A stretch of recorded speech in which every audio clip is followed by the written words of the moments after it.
cuisine de Valérie pour vous faire un sujet qui, à mon sens, est plutôt intéressant, puisqu'on va vous parler, et surtout on va vous faire une petite démonstration des produits qu'on utilise au quotidien, mais qu'on peut finalement faire soi-même sans pour autant l'acheter dans un supermarché, parce qu'on vous l'a déjà montré dans la vidéo précédente, mais il y a beaucoup de choses, quand on lit l'arrière-traité des produits, qu'on n'aime pas trop. Ça fait peur même. Ça fait un peu peur, surtout si on cherche un petit peu vraiment comment sont faits les produits, la composition, etc. Que ce soit pour les produits que l'on mange ou pour les produits qu'on met sur la peau. Tout à fait. Également. Et donc aujourd'hui, on va vous montrer des recettes iconiques que tout le monde connaît, typiquement le ketchup.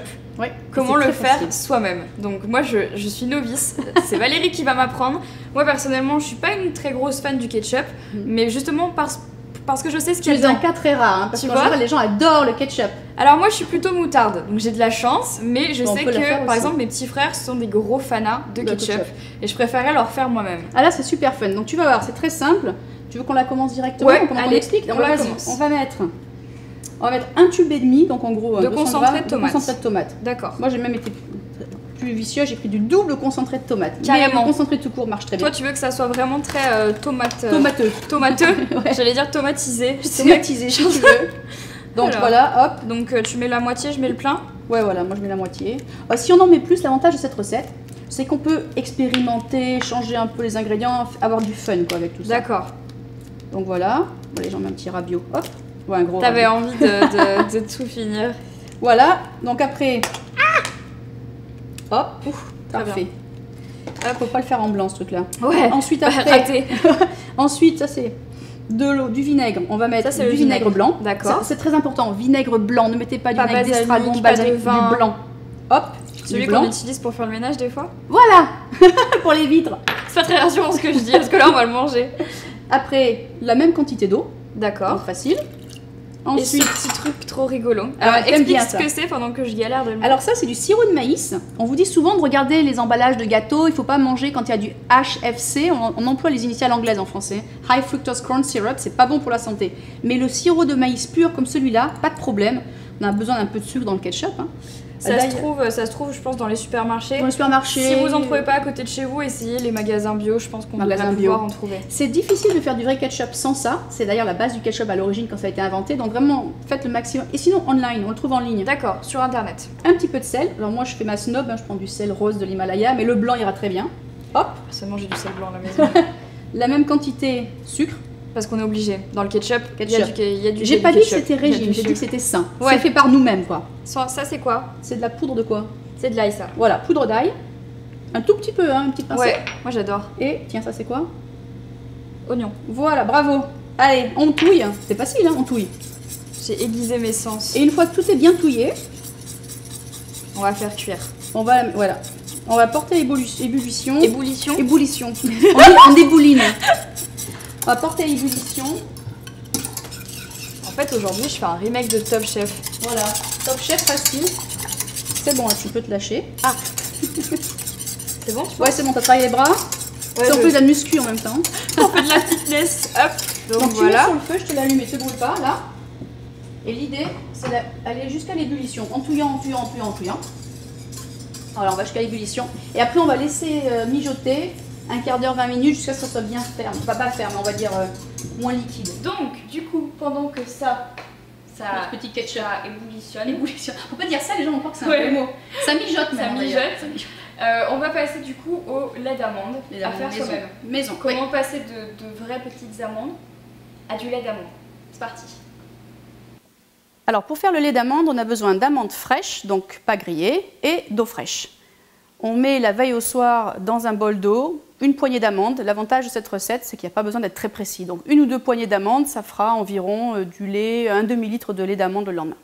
De l'eau fraîche qui les recouvre, on va se coucher, et hop, le lendemain matin, les amandes ont germé, elles sont prêtes à être transformées en lait. Alors on filtre tout, on rince un petit peu pour enlever l'excédent de ce qui a été nettoyé pendant la nuit avec l'eau, et on les met directement dans le blender. Alors après, c'est une question de goût. Moi, j'aime bien mettre 2 à 3 fois le volume d'eau d'amande. Certaines personnes aiment moins parce que c'est plus concentré et certaines aiment plus. Vous voyez, on ne peut pas la rater, cette recette. On met le chapeau, on ferme, vroom vroom, environ une bonne minute. Si le blender n'est pas très puissant, on ira jusqu'à 2 minutes. Ensuite, c'est très simple, on va filtrer ça avec une petite passette au-dessus d'un récipient. Alors, si vous êtes super équipé, maintenant, il existe des petits sachets à lait végétaux qui permettent d'aller encore plus vite. On frotte avec une cuillère pour éliminer un maximum de liquide. Et voilà, on a du lait d'amande. Ça a pris, allez, 2-3 minutes maximum. Voilà le résultat de notre petit lait. Moi je trouve ça plutôt pas mal. Sympa, on dirait du vrai lait, hein. C'est vrai qu'on dirait même pas du lait d'amande, on dirait du lait de vache quoi. Et c'est plutôt mignon, surtout que toi tu as le petit pot qui va avec. Et si vous avez, je voulais dire, des petits frères, des petites sœurs, des enfants, ils adorent faire ça. Quand on voit la transformation amande au lait, c'est juste très fun. Donc du coup, vu qu'on l'a fait maison et qu'il n'y a pas de conservateur, etc., combien de temps ça se garde au frigo? Déjà c'est tellement bon qu'on va se faire un smoothie directement avec, on va pas le garder. Mais bon, cela dit, si tu en fais à l'avance, si c'est hermétique, on met bien un petit truc fermé, soit du papier transparent, du wrap, ou dans une boîte fermée, 3-4 jours au réfrigérateur. Donc les gens qui disent j'ai pas le temps, c'est pas vrai, vous le faites le dimanche pour lundi, mardi, puis le mercredi pour le reste. Donc ça se garde 3-4 jours. Très bien. Bon, après au-delà de ça, c'est pas dangereux, mais je préfère qu'on prenne pas de risque. Voilà. Ouais, c'est ça. Donc maintenant, on passe à la troisième recette qui est la plus redoutée pour moi. Ce sont les chips de kale. Alors déjà, est-ce que tu peux nous expliquer ce que c'est que le kale? Parce que je pense que beaucoup de personnes en ont entendu parler, mais ne savent même pas à quoi ça ressemble. Donc, le kale, à l'origine, c'est une Sibérie. Ça ressemble, on va aller la voir, j'en ai dans le jardin, mais ça ressemble à une grande plante, une grosse salade vert foncé. Ça appartient à la famille du chou, c'est très fun. Ça peut être très mauvais, je suis d'accord avec toi, hein, ça peut être très amer, etc. Ou ça peut être super bon. Faites-moi confiance, fais-moi confiance. Parce que je sais pas si vous vous souvenez, mais justement sur une des vidéos Rose Carpet, on vous avait fait un green juice, on vous mettra le lien dans la vidéo dans la barre d'infos. Sur le coup, j'avais bien aimé, mais ça m'avait rendu un petit peu malade, je pense, parce que je l'avais tout simplement mal cuisiné. Donc là, ça va être super bon. Là, pour le coup, et c'est très bon, important, beaucoup de calcium dans le kale. Donc moi qui dis tout le temps aux gens, mangez pas trop de produits laitiers, etc. Entre le lait d'amande et le kale, on a la dose de calcium. Plein de fibres, ça permet d'avoir le ventre plat. Alors plein de bonnes choses. Un bon transit. Voilà, tout simplement. On va aller le chercher dans ton jardin? Ouais. Ok, c'est parti. Voilà. On va faire 2 sortes de kale. Ok. Alors,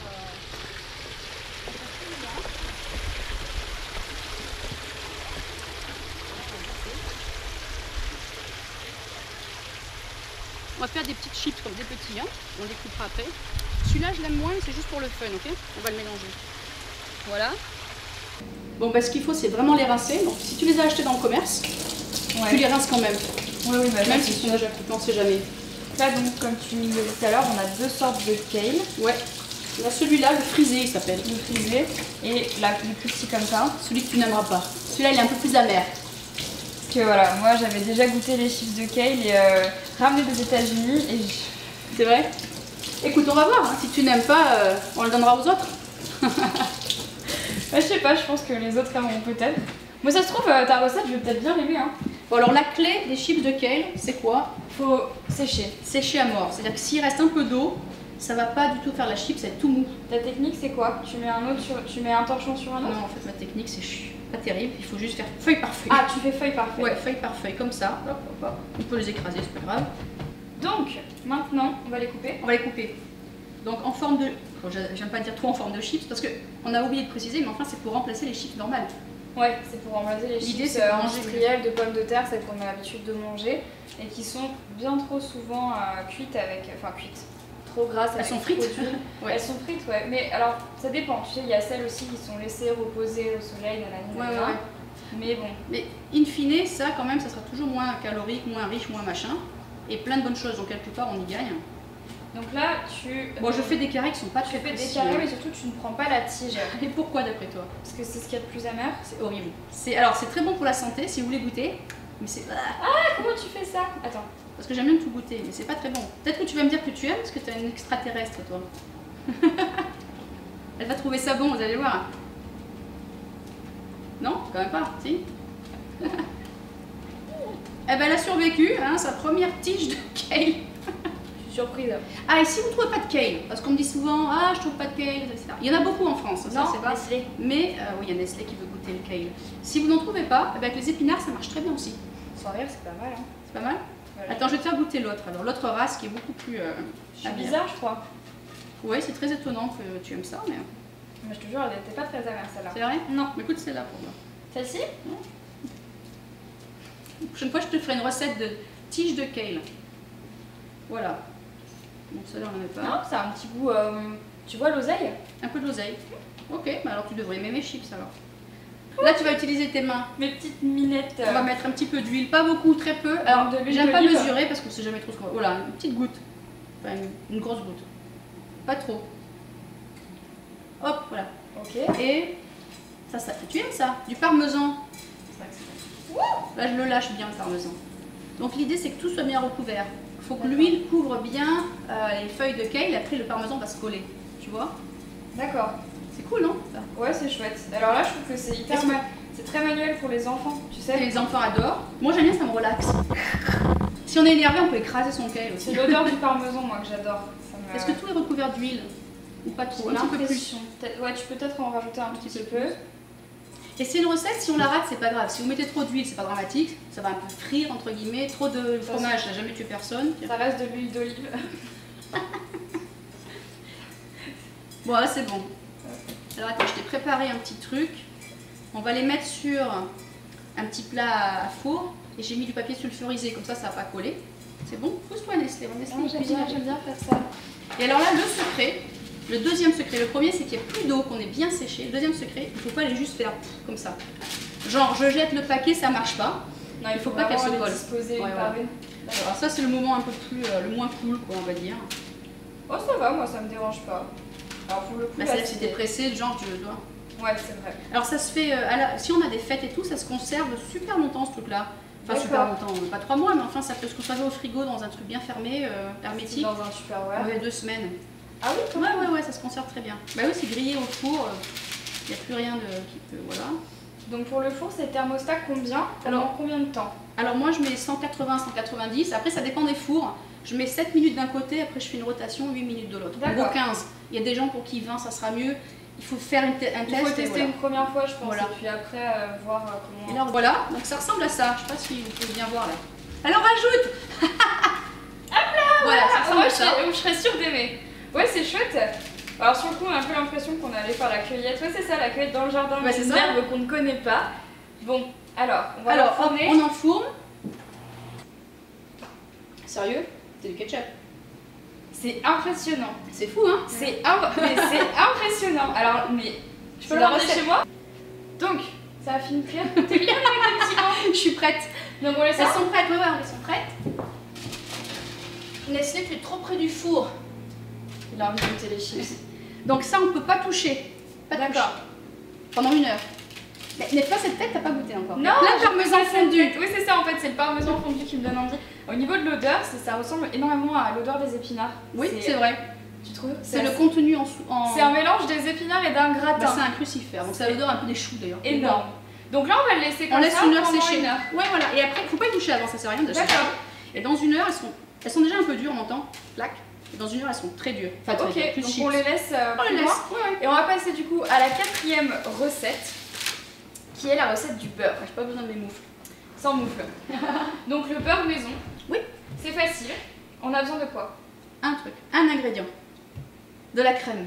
C'est hyper simple. Ah oui, c'est très simple. On va prendre de la crème. Elle est là-bas ta crème.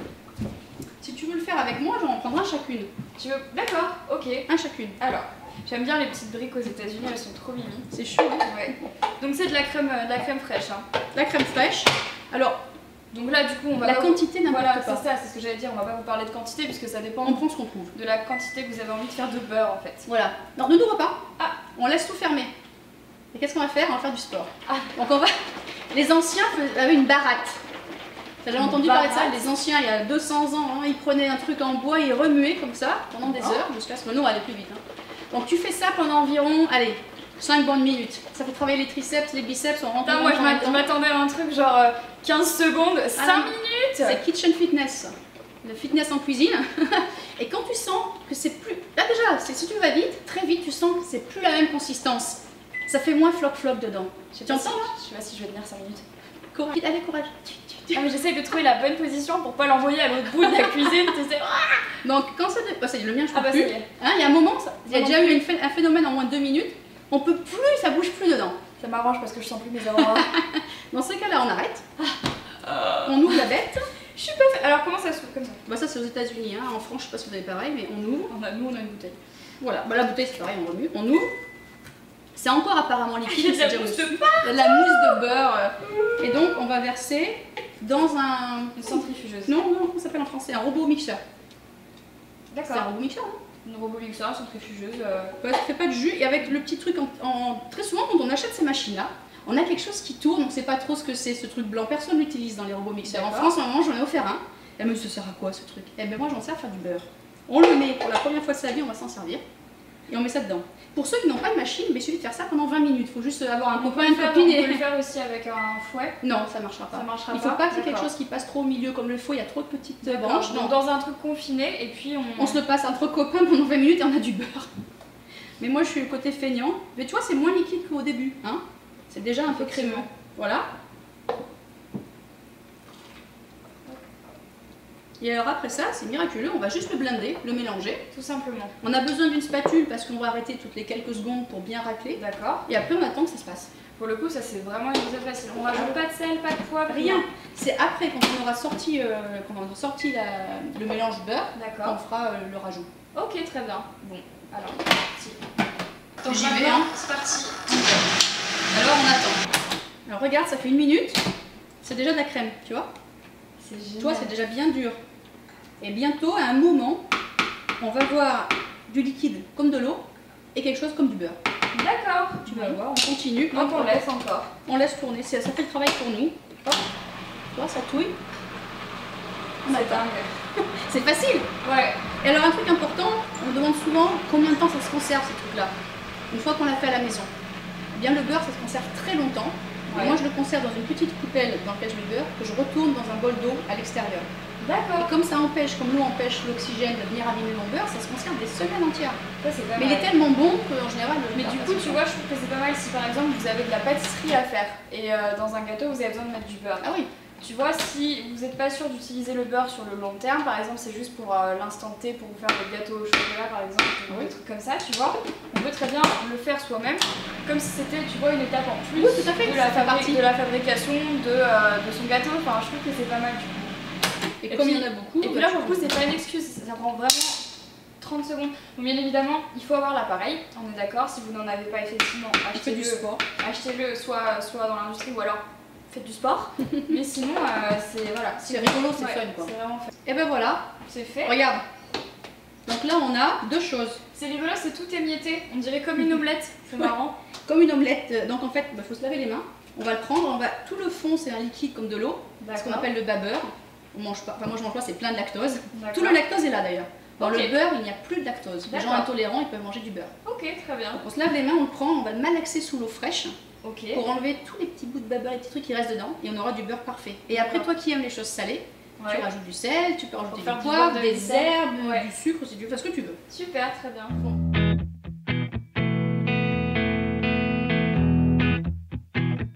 I'm feeling sexy and free, like glitter's raining on me. You like a shot of pure. Mais je pense que t'as le droit d'être fière hein, parce que Je suis fière comme avec un petit bébé. je suis choquée. Voilà. Je pensais pas du tout que je pensais pas du tout que c'était possible de. Enfin, C'est facile, hein? incroyable. Bon ouais, c'est super. Du coup, on va passer à la dernière recette, qui est la mayonnaise maison. Non, non. Toi de moi. La soyonnaise. La soyonnaise du coup. Voilà, Parce la qu'on va la mayonnaise. faire avec. Avec du soja, Avec au du lieu soja. avec du tofu soyeux au lieu d'utiliser des œufs. Voilà, tout Voilà. simplement. C'est parti. Pour faire de la soyonnaise, on a besoin de vinaigre de cidre, d'un petit peu de sel, d'huile d'olive. On met tout ça dans un blender, de moutarde de Dijon,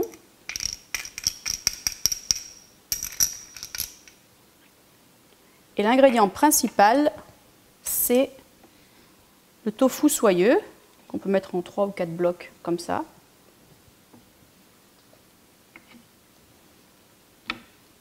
Il suffit simplement après de mélanger tout ça pour faire de la soyonnaise.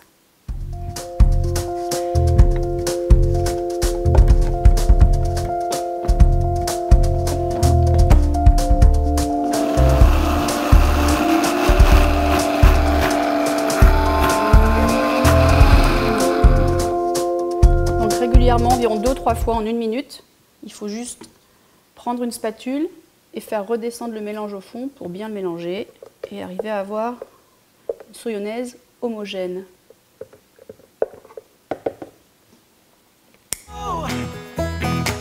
You spin me out of control.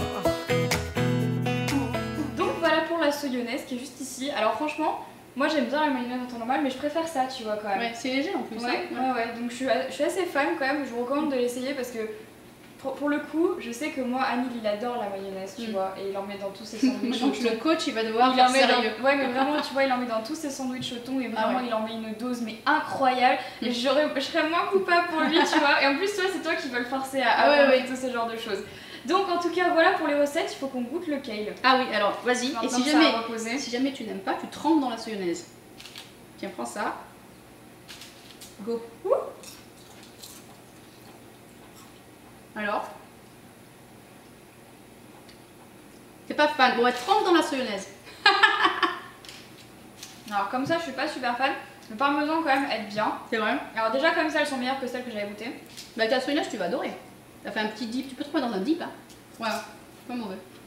Là, ça passe. Faut que tu dises oui, sinon les gens vont continuer à acheter des frites horribles. Là, ça passe. Non, ça va. J'ai eu peur. Non, par contre, ou dans le ketchup. C'est vert.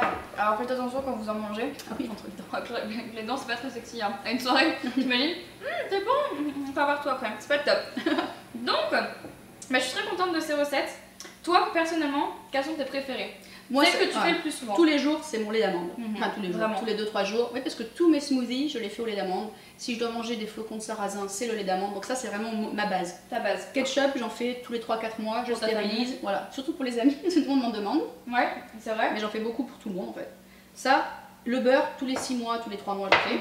Et la soyonnaise, toutes les 2 semaines. C'est une question d'habitude. Ah oui, effectivement. Ouais. Moi, je pense que pour commencer à faire ses propres produits, c'est comme toi, tu m'avais dit, c'est d'en faire un que vous avez l'impression vraiment que dont vous ne pouvez pas vous passer.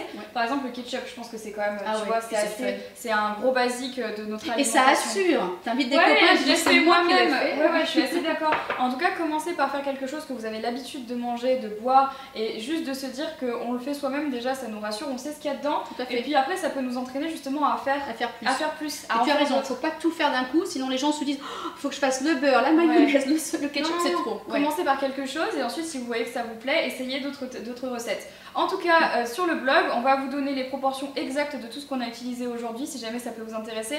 Surtout, n'oubliez pas de nous envoyer vos photos justement de ce que vous avez fait. On serait super heureux de voir ça. Allez sur le site de Valérie, lebootcamp.com, sur lequel tu as encore à mon avis, des tonnes et des tonnes de recettes faites maison. En plus de celle-ci, ou en tout cas, il faut absolument que tu m'en donnes d'autres. J'ai une recette de pâte à tartiner chocolat noisette. Ah mais ça, et j'ai très envie d'apprendre les gaufres moi. Les gaufres et les crêpes. Ah bah on va faire. Parce que c'est mes gros favoris. Donc voilà, et puis surtout, écoutez, amusez-vous bien à faire tout ça. J'espère que ça va vous plaire. On vous fait plein de gros bisous et on vous dit à très vite. Bye bye. Bye.